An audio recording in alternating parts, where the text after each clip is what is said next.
자, 코사인 유사도에 대해서 설명을 드릴 텐데, 그 벡터 간의 유사도를 계산하는 가장 일반적인 방법이 두 가지가 있는데, 첫 번째가 이제 이전 슬라이드에서 설명을 드린 유클리디안 거리를 사용하는 방법이고요. 두 번째가 지금 설명을 드린 이제 코사인 유사도 방법이 되고요.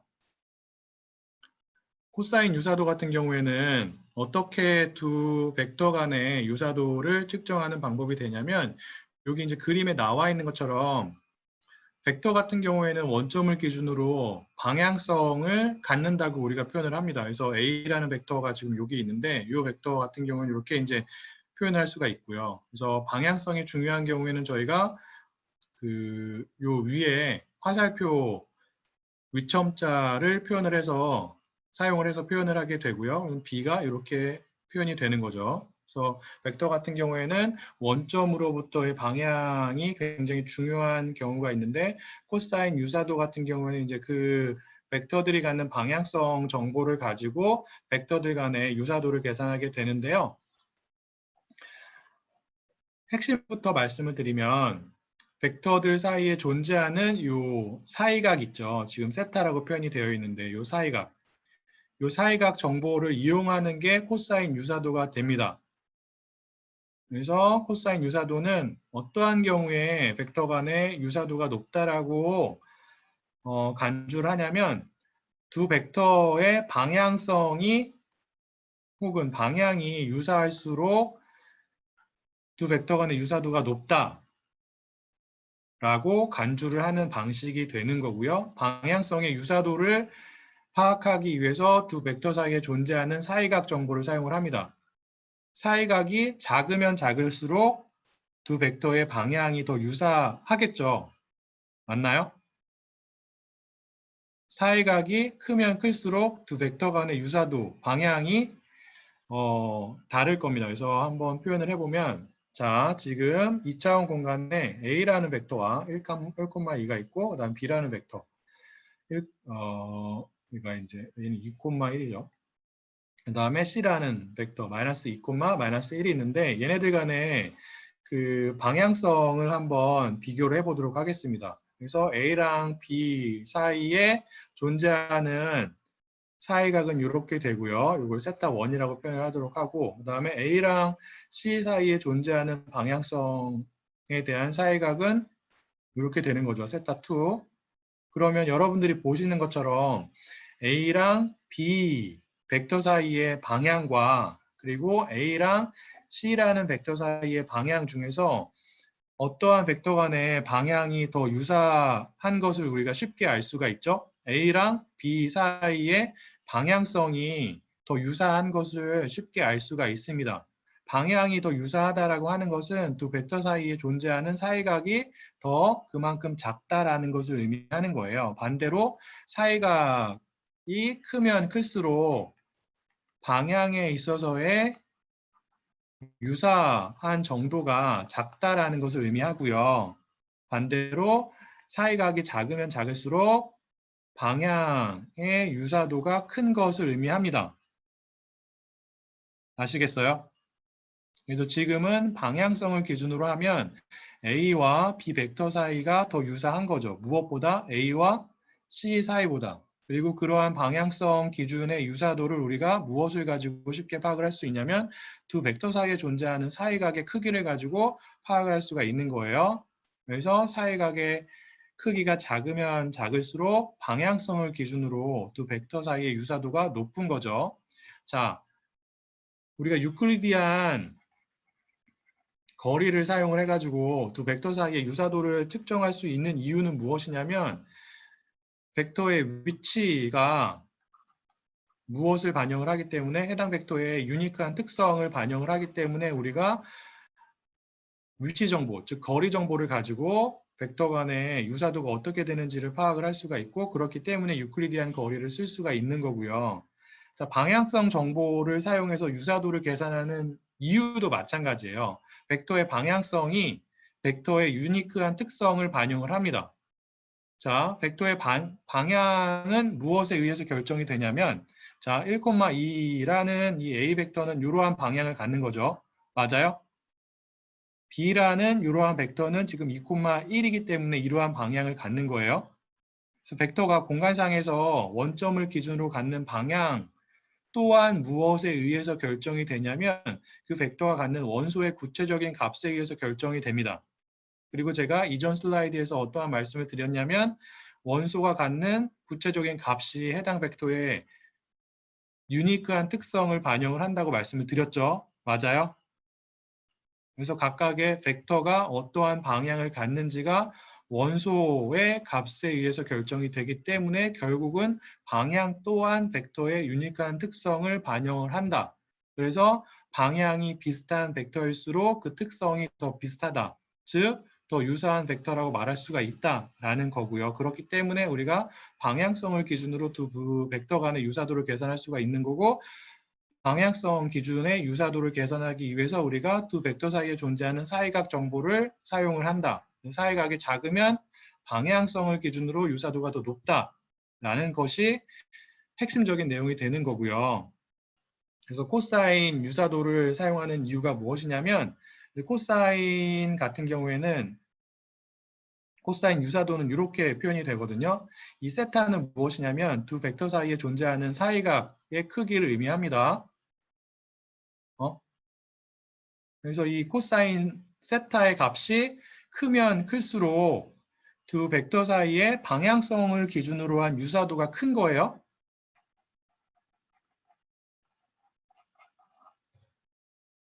왜 그러냐면 자, 코사인 펑션을 한번 볼게요. 코사인 펑션을 보면 이렇게 되어 있어요. 이거 기억나시나요? 코사인 고등학교 때 공부를 하셨죠? 안 하신 분은 안 계실 거라고 생각이 들긴 하지만 삼각함수 다 배우셨을 거라고 생각이 들고요. 코사인 세타는 이런 식으로 표현이 되는데 보시면 알겠지만 코사인 세타가 갖는 값의 범위는 마이너스 1에서 1이에요. 즉 코사인 세타의 최소값이 마이너스 1이 되고 코사인 세타의 최대값이 1이 됩니다. 그런데 언제 최대값을 갖냐면 세타가 이게 이제 세타를 표현하는 축이 되는데 세타의 값이 0인 경우에 즉 코사인 0이 얼마라고요? 0도라고 이제 표현을 하거든요. 이게 1이에요. 최대값.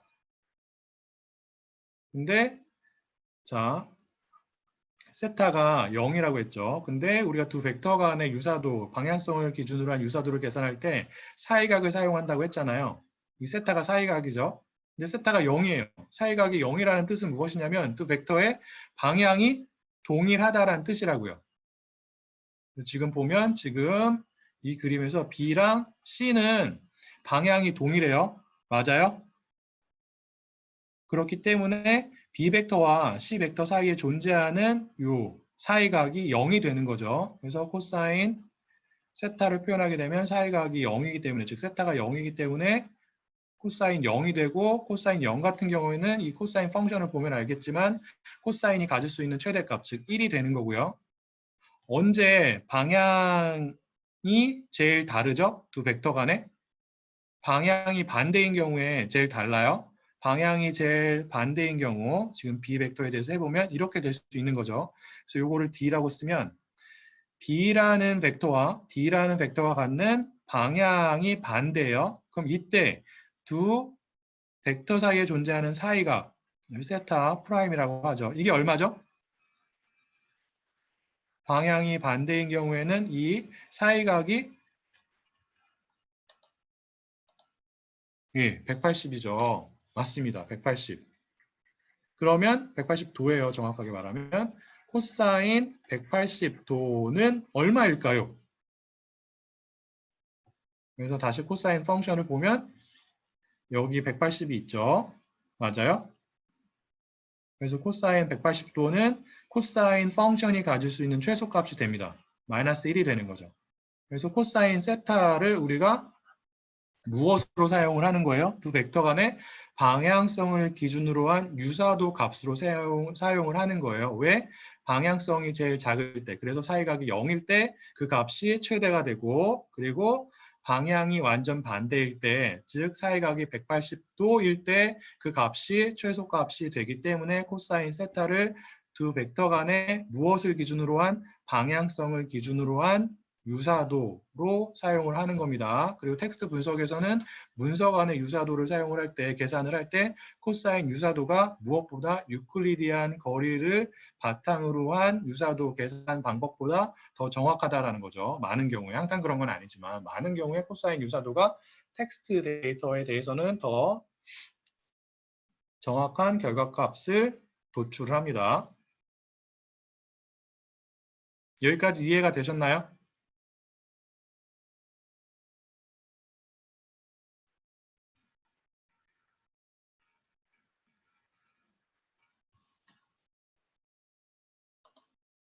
네.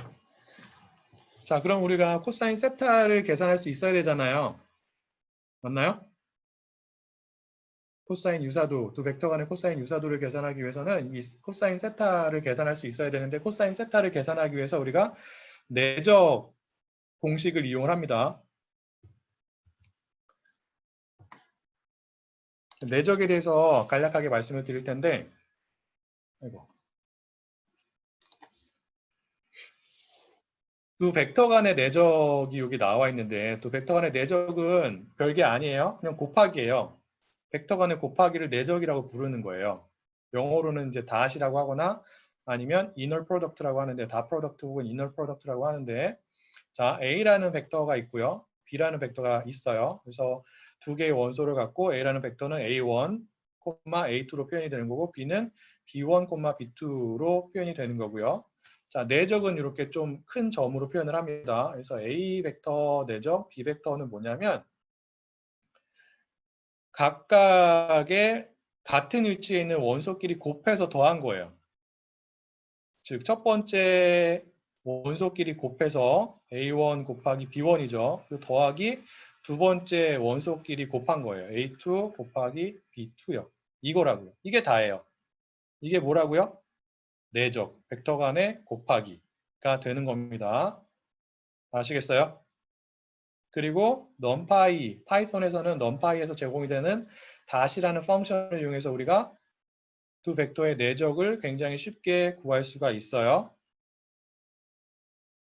그거는 이따 직접 한번 해볼 텐데 일단 파이썬을 이용해서 해보기 전에 자 구체적인 예를 한번 봅시다. A라는 벡터가 지금 1,2로 되어 있고요.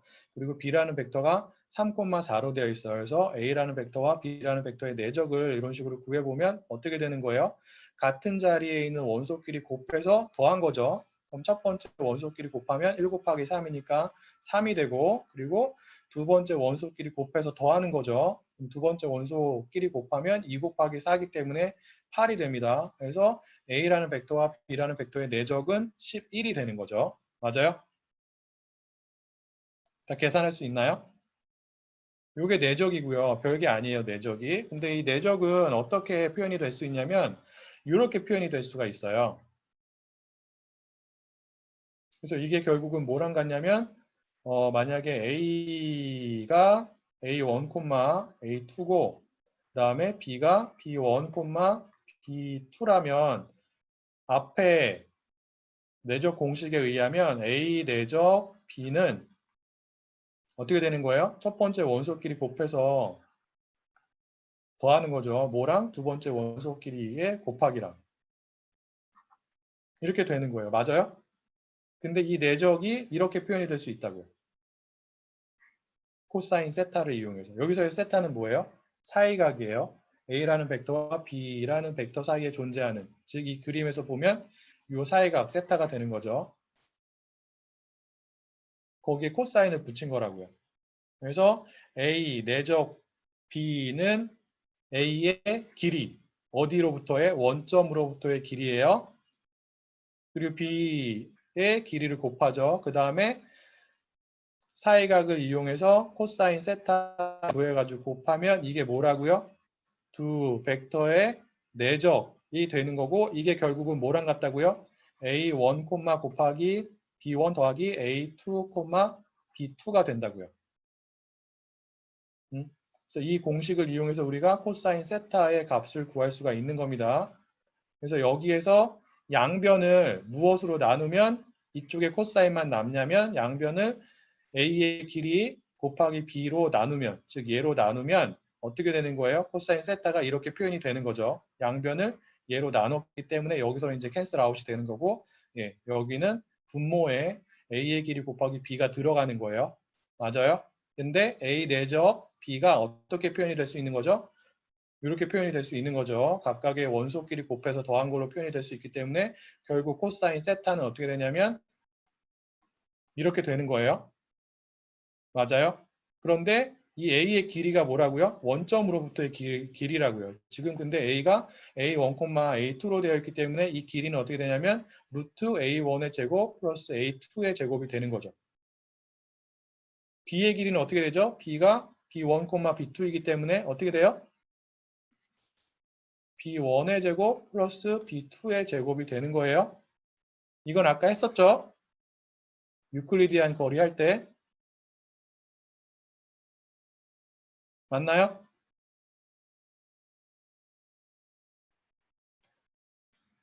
자, 그래서 여러분들이 어떤 것을 계산을 할 줄 알아야 되냐면 우리가 처음에 다룬 벡터가 3개가 있었잖아요. B1이 1,2가 있었고 그 다음 B2가 2,2가 있었죠. 그 다음에 B3가 마이너스 3, 마이너스 3이었어요. 우리가 이전 그 슬라이드에서 계산한 거는 얘네들 간의 유클리디안 거리를 계산을 했다고요. 그래서 기억에 날지 모르겠지만 B1과 B2 간의 유클리디안 거리는 1이었고요. 그 다음에 B1과 B3 간의 유클리디안 거리는 6.04였나요? 이 정도가 나왔어요. 기억이 나요? 여기 이제 유클리디안 거리였고 우리가 이 각각의 벡터의 원소들 값을 이용해서 이번에 계산을 해봐야 되는 게 무엇이냐면 코사인 세타의 값이라고요. 자, B1과 B2 사이에 존재하는 세타, 사이각을 이용해서 코사인 세타를 구하게 되면 어떻게 되는 거예요? 코사인 세타가 어떻게 되죠? B1과 B2 사이에 존재하는 코사인 세타는 지워볼게요. 다시 한번. 지우죠. 네. B1이 1,2고 B2가 2,2이기 때문에 얘네들 사이에 존재하는 사이각을 이용해서 코사인 세타를 구하게 되면 아까 보여준 그 공식을 이용할 수 있는 거예요. 뭐요? A1 곱하기 B1 플러스 A2 곱하기 B2 나누기 이렇게 된다고요. 맞아요? 그러면 분자가 얼마가 되냐면 첫 번째 원소끼리 곱해서 즉 1 곱하기 더하기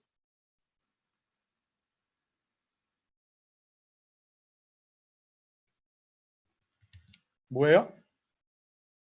아이고 미안해요.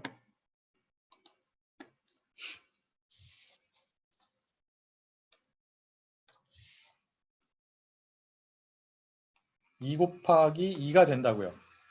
그리고 분모는 V1의 길이 곱하기 V2의 길이가 되겠죠. 그리고 V1이 1,2이기 때문에 얘의 길이는 무엇이 되냐면 루트 1의 제곱 플러스 2의 제곱이 되는 거고요. 얘는 어떻게 돼요? 루트 2의 제곱 플러스 2의 제곱이 되는 거죠. 맞나요? 그럼 요게 얼마가 돼요? 5가 되고 얘가 얼마가 되냐면 8이 되죠. 그래서 분모가 루트 5 곱하기 루트 8이고 분자가 얼마예요? 6이에요. 요게 2가 되고 요게 4가 되니까 더하면 6이 되는 거죠. 그래서 B1과 B2 사이에 존재하는 코사인 세타는 루트 40분의 6이 됩니다. 얘를 계산하면 되는 거예요. 근데 여러분들이 직접 계산할 필요 없죠. 파이썬 코드를 가지고 넘파이를 이용해서 계산을 해보도록 하겠습니다. 그래서 다시 주피터 노트북으로 가가지고요. 그래서 보면 우리가 이런 식으로 세 개의 벡터를 생성을 했잖아요. 지금 슬라이드에서 보여준 이 A와 B, 즉 B1과 B2 사이의 코사인 세타를 계산을 직접 해보도록 하겠습니다. 일단 내적은 어떠한 펑션을 이용해서 구할 수가 있다고요? 넘파이에서 제공해주는 다시라고 하는 펑션을 이용해서 두 벡터의 내적을 구할 수가 있어요. 맞나요? 내적을 다시 한번 구해볼게요. A 벡터가 어떻게 된다고요? 1,2고 B 벡터가 2,2죠. 내적은 별게 아니라 같은 자리에 있는 원소끼리 곱해서 더한 거라고 했어요. 그래서 첫 번째 원소끼리 곱하면 2가 되고 그 다음에 두 번째 원소끼리 곱하면 4가 되기 때문에 내적을 구하면 6이 되죠. 여러분들이 넘파이에서 제공되는 다시라는 펑션을 사용하면 쉽게 6이라는 값을 구할 수가 있고요. 맞아요? 그리고 코사인 세타를 구하기 위해서는 무엇을 알 수가 있어야 돼요? 알아야 해요? 각각의 벡터의 길이를 알아야 하는 거죠. 유클리디안 길이 어디로부터의? 원점으로부터의. 근데 넘파이 같은 경우에는 어떠한 펑션을 이용해서 벡터의 길이를 구할 수 있다라고 했어요? 놈이라고 하는 펑션을 이용해서 쉽게 구할 수 있다라고 했죠. 맞나요? 그래서 리니어 알지브라라고 하는 하위 모듈에서 제공이 되는 놈 펑션을 이용해서 지금 우리가 어떠한 벡터의 길이를 구하고 있는 거예요? 이게 요거죠. A라는 벡터의 길이가 되는 거고 이 부분이 뭐가 되는 거예요? B라는 벡터의 길이가 되는 거예요. 맞아요? 그리고 분자가 내적이 되는 거죠. 그래서 여기서 계산하고 있는 게 무엇이냐면 6 나누기 아까 계산했던 루트 40이 된다고요. 그게 얼마가 나오는 거예요? 0.95 정도가 나오는 거예요. 이게 뭐예요? 여기서의 A라는 벡터와 B라는 벡터에 대한 코사인 세타가 된다고요. 자, 보면 알겠지만 이 코사인 세타의 값이 0.95 정도 되잖아요. 코사인 세타는 최대값이 얼마라고요? 1이라고요. 이 0.95라는 값은 1에 굉장히 가까운 값이죠. 그 얘기는 무엇이냐면 이 세타가 얼마에 가깝다라는 뜻이에요? 0에 가깝다라는 뜻이에요. 맞아요? 세타의 값이 작으면 작을수록 두 벡터 사이에 무엇이 비슷하다고요? 방향이 비슷하다고요. 즉 그만큼 방향을 통해서 우리가 파악할 수 있는 유사도가 크다란 뜻이에요. 알겠죠? 그리고 A라는 벡터와 C라는 벡터, C가 어떻게 되냐면 마이너스 3, 마이너스 3이죠. 얘네들 사이에 코사인 세타를 동일한 방식으로 구할 수가 있습니다. 맞아요? 그래서 분자에 내적값이 들어가는 거고 그거를 무엇으로 나눠야 되냐면 A의 길이 곱하기 C의 길이가 되는 거죠. 그래서 계산해 보면 얼마가 나오냐면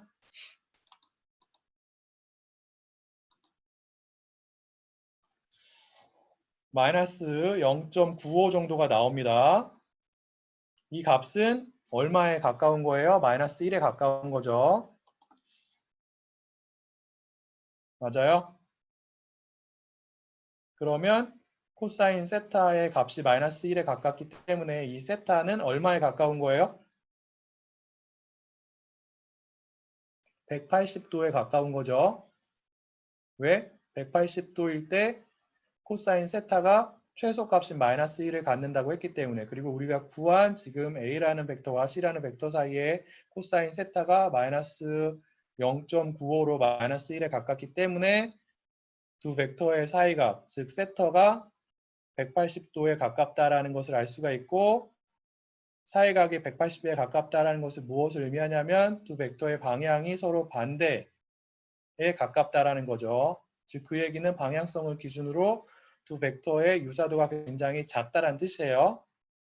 그래서 이런 식으로 우리가 코사인 세타를 가지고 방향성을 기준으로 벡터 간의 유사도를 계산을 할 수가 있는 거고 다시 한번 강조를 하지만 코사인 유사도의 방법이 어떠한 데이터에 대해서 텍스트 데이터에 대해서 더 작동을 잘합니다. 그러한 점들을 여러분들이 기억하고 있으면 되고요. 혹시 질문이 있을까요?